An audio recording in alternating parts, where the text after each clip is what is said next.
Trump's power just crumbled on live television, and the entire Capitol felt it. A furious Senate walkout.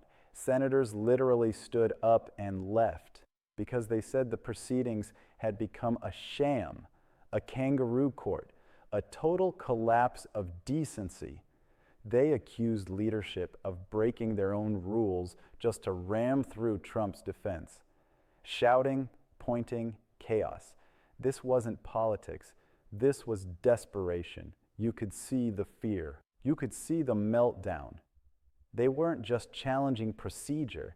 They were calling out a betrayal of democracy on the Senate floor. And when the camera zoomed in, Trump's reaction said everything. Stay with me. We're back with this breaking news on Capitol Hill. A dramatic moment just happened in the Senate Judiciary Committee. Democrats walking out of a hearing on the nomination of Trump official Emil Bove to a federal judgeship. Take a look. This was just moments ago. To pass jurisdiction and pass precedent. Why are you doing this? This is outrageous. This is a kangaroo court. That's all we have here, Mr. Chairman. This is wrong. To violate your own rules without going by the mandates of the parliamentarian. This is unbelievable. There's a way to do this. If you want to force this through, if you want to ram this through, there's a way to do it in accordance to the rules as spelled out by the parliamentarian. It is simple. It is clear. There's a pathway to achieve what you're trying to achieve. But, sir, this lacks decency. It lacks decorum.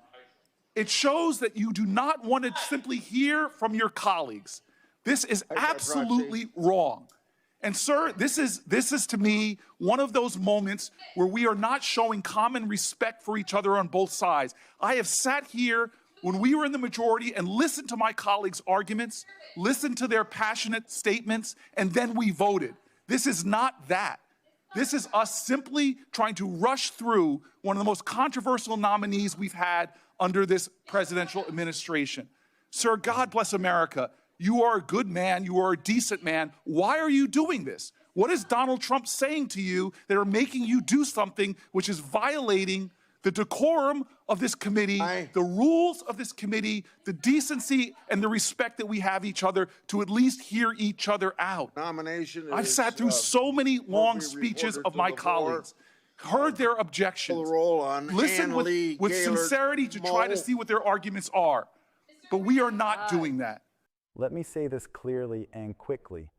What we just watched in the United States Senate was a siren, not a blip, not theatrics, a blaring warning that the guardrails are being ripped off in plain sight. And then something remarkable happened.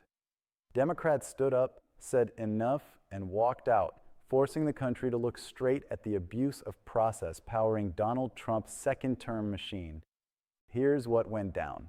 In the Senate Judiciary Committee, Republicans cut off debate and barreled ahead to advance one of Trump's most controversial court picks, Emil Bove, Trump's former personal lawyer and a senior Justice Department official at the center of multiple ethics storms. Democrats asked for time to speak. They were denied.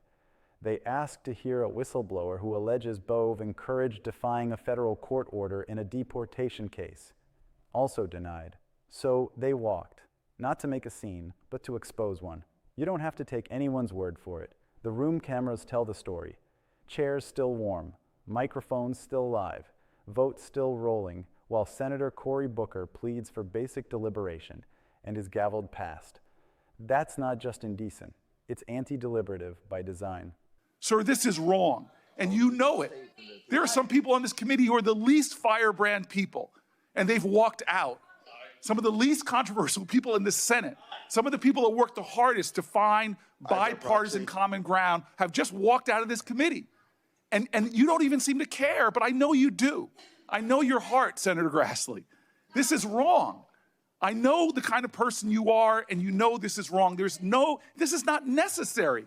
What is another half an hour to allow senators to be heard? It's what the Constitution mandates. It's the ideals of the United States Senate. The world's most deliberative body should take a decent amount of time to deliberate.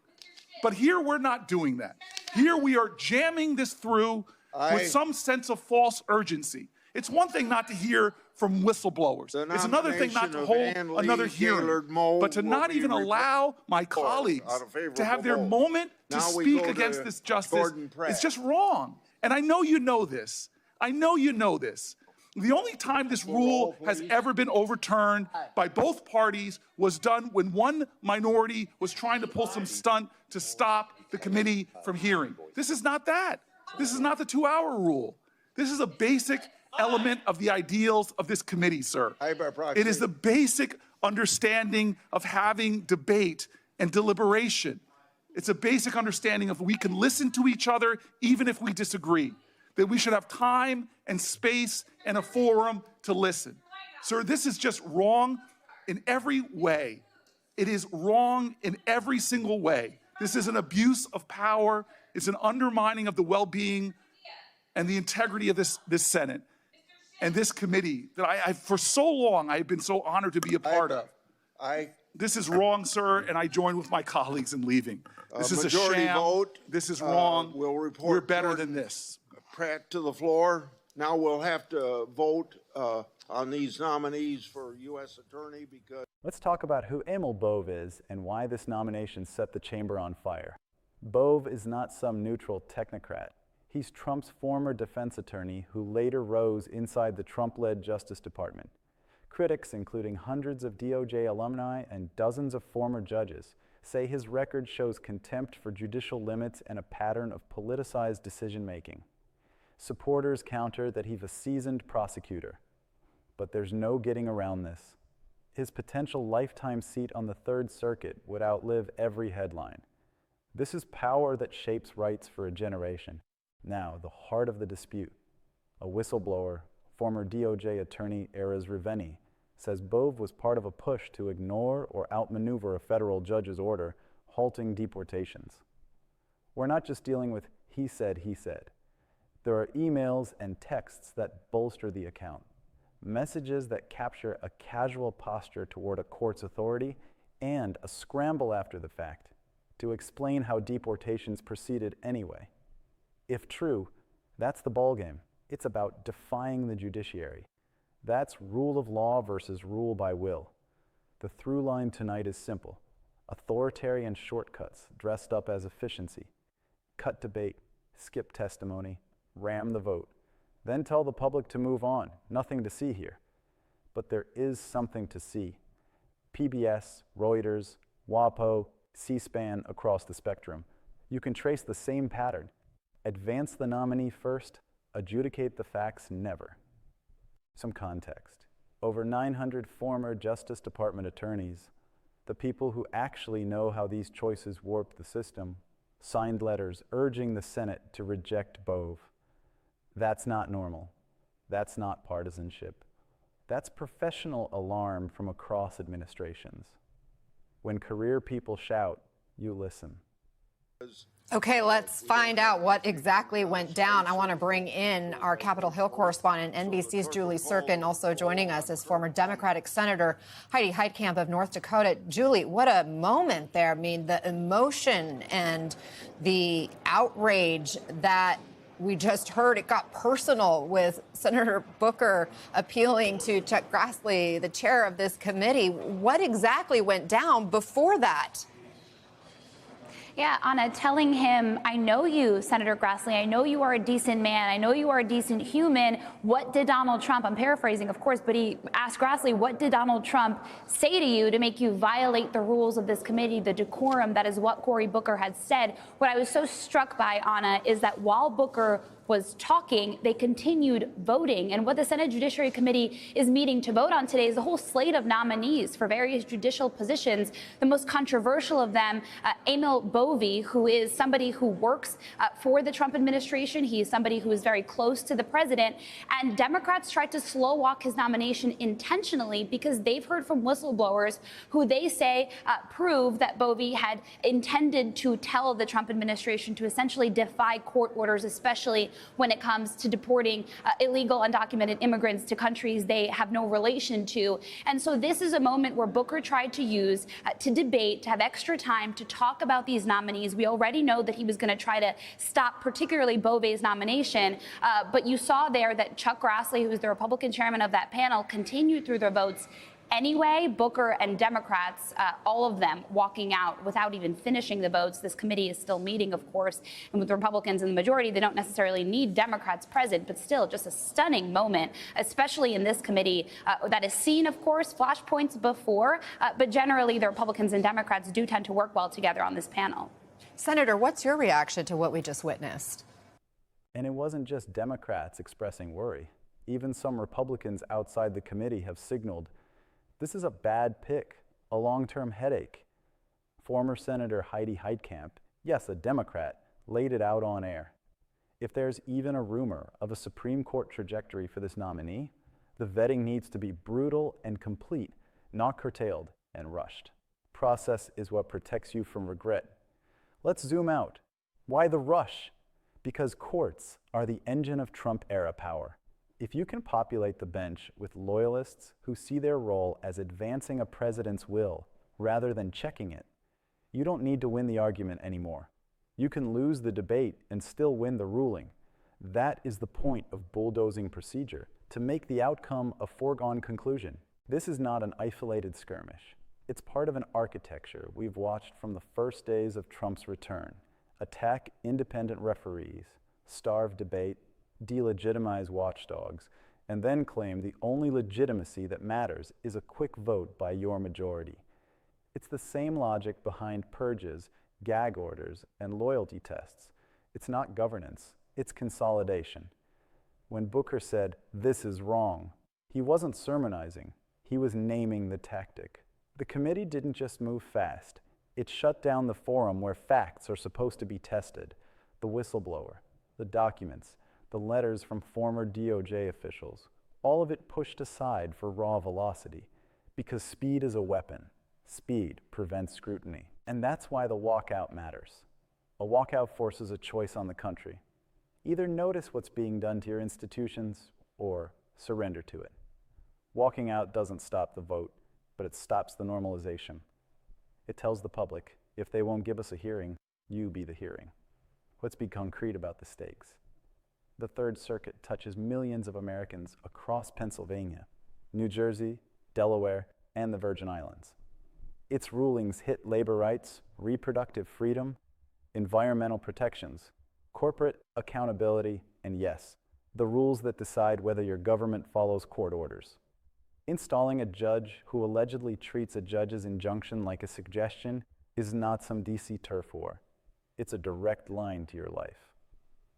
Well, my reaction is that this was a moment for the Democrats to really, state their case against this nominee. And the reason why it's important is there's big rumors in Washington that if there's a vacancy in the Supreme Court, this person may, in fact, be nominated for the Supreme Court. And so to basically have this day where you can speak to the public and say, this is why he is a bad nominee, this is why he's unqualified for this position, and he's unqualified for any position. He also is very controversial in the legal profession. Many Republicans outside of this committee and outside of the complicit Republican Senate are telling them, do not nominate him. He will be a thorn in your side going forward, and do not, basically push him through. They're going to get their chance on the floor. I doubt that Thune's going to shut down debate. But this is bigger than just this nomination. And this was the moment to basically state their case against this nominee. And Chuck Grassley, who knows better, as Booker said, he knows better, did not give them that opportunity. And I think for everybody listening, you say, why not? Because there's so much evidence against this guy. There is so much to say about this guy. Grassley does not want that in the public record. And it's just bad business. And when people say, the Senate, there are people you can work with. Chuck Grassley's been that person you can work with, and this is really, I think, from him backing away from his support of IGs, from him basically doing the bidding of the administration, he has really injured his reputation with a lot of us who think very highly of Chuck. Emil Bove, you mentioned his background. He was, a lot of people might remember him on the defense team of Donald Trump here in New York before Trump was elected when it came to his prosecution and criminal charges. And he clearly won over Donald Trump in that moment as his defender. And it's not just the alleged deportation episode. The list of controversies around Bove's DOJ tenure includes aggressive interventions and political favoritism claims, from the handling of January 6 related prosecutions to highly charged corruption cases. You can debate the evidence in each, but you can't debate the pattern: politics over prudence, loyalty over law. That's why the alumni letters mattered. They cataloged the culture, not a single discrete act. If you believe in conservative jurisprudence, you should be the loudest voice for rigorous vetting. True constitutional conservatism believes in limits. It is not conservative to mow down rules that protect debate. That's performative radicalism, and it's using the robes of the judiciary as stage costume. To the folks saying, this is all politics, both sides do it, let me draw the line. There's a difference between moving nominees through the calendar and refusing to let senators speak before a vote, between firm leadership and engineered silence. The latter isn't process, it's power asserting itself by strangling the process. He also, now as a high-ranking DOJ official, was involved in dismissing the corruption charges against the New York City Mayor Eric Adams, which led to a bunch of resignations within the Justice Department and the U.S. Attorney's Office related to that. He also has been alleged to have suggested disregarding court orders, which Julie touched on, according to some whistleblower accounts. So that is in part what makes him so controversial as a nominee. What else can Democrats do at this point? Is there anything as the minority party for them, any other cards for them to play? Well, obviously, picking off a couple more moderate Republicans. You know, you're always asking people to step up, and it's been a calamity because there aren't a lot of courageous Republicans who will push back against this kind of nominee or push back against bad legislation. And so, you know, the only thing you have right now is the bully pulpit. And as this nominee moves to the floor of the Senate, I doubt that Thune will shut down debate. There will be a back and forth. There's always opportunity for filibuster. And so there is going to be the day in court. And I think they're just trying to figure out in the majority, how do they handle something that's this red hot? And like I said, there is tons of people on the outside, not just members of the minority. There's Republican attorneys who are saying this is a very bad choice. And again, because there is this rumor that he would be front row and center for a nominee for the Supreme Court, it's critically important that you make the case right now, because we heard over and over again, if you don't like this person, why did you put him on the circuit court? Why did you give him a district court appointment? And so the Democrats are naturally going to be very, very hesitant to move anyone into a position, a point, you know, where they approve them or are part of that, where they don't make the case against them right now. And yes, it matters that major outlets independently verified the walkout and the cutoff debate. It matters that the document trail exists. It matters that the committee chair, Senator Chuck Grassley, overruled pleas for testimony and rushed the vote. The same Grassley whom colleagues once lauded for comedy. When standards are abandoned by the people who wrote them, it tells you this isn't drift, it's a decision. Here's the imbalance of power in one sentence. When those who control the gavel also throttle the facts, the vote is already fixed. The emotional core of today is accountability. Who benefits from jamming this through? A president who treats institutions as personal tools. Who pays? Everyone who needs a court to be a court, not an arm of an administration. Crossing the line from hardball to procedural vandalism doesn't just harm Democrats. It harms the country's shared faith that losing an argument today doesn't mean you'll be shut out tomorrow. So where does this leave us? With a choice. Either we normalize the abnormal, that's just how things work now, or we insist the Senate return to deliberation and sunlight. Whether you're left, right, or neither, you deserve judges chosen after full public scrutiny. You deserve lawmakers who don't fear the record. I'll end where we began, the siren. Today's walkout wasn't weakness, it was an alarm. Institutions don't defend themselves, people do. And when the world's most deliberative body treats deliberation like an inconvenience, it falls to us to insist that law, not loyalty, rules the day.